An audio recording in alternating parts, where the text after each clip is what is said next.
Mare rebel, contactes del meu nou cau.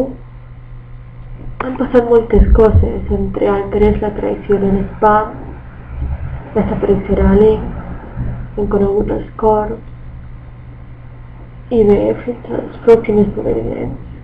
Però clar, poguéssim dir que ara estem tots bastant fotuts. No sabem el que passarà ni el que està per vindre. No sabem si la rebel·lió triomfarà o fracassarà com l'anterior.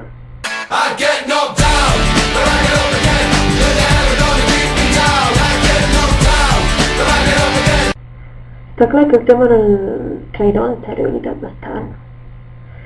Existia, però va fer que naixessin dels dubtes, inclús amb els nostres nous aliats, els Corps, i això ens ha fet molt de mal. Però bé, és important que continuem endavant.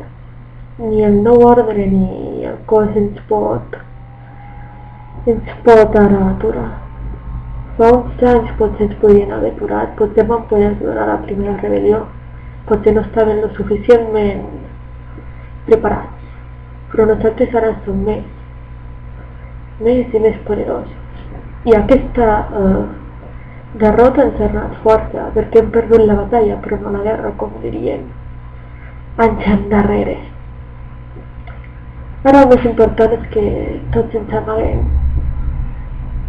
o sigui, que no ens atrapin principalment, més que res, perquè potser fa uns dies, abans que s'hagués desvelat el traïdor, ens podien haver atrapat i inclús ens haurien deixat anar, però ara dubto molt que tinguessin cap tipus de clemència amb nosaltres.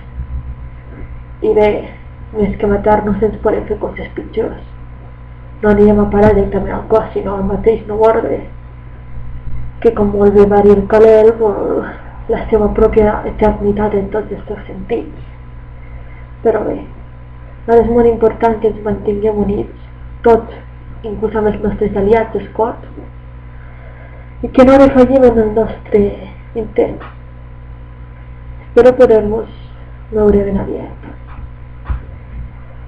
Ara és hora que me'n vagi, estic bastant, que diguéssim, ocupada amb alguns agents del cos que estan esperant just aquí fora. Estan a prop, però bé, ja ens veurem.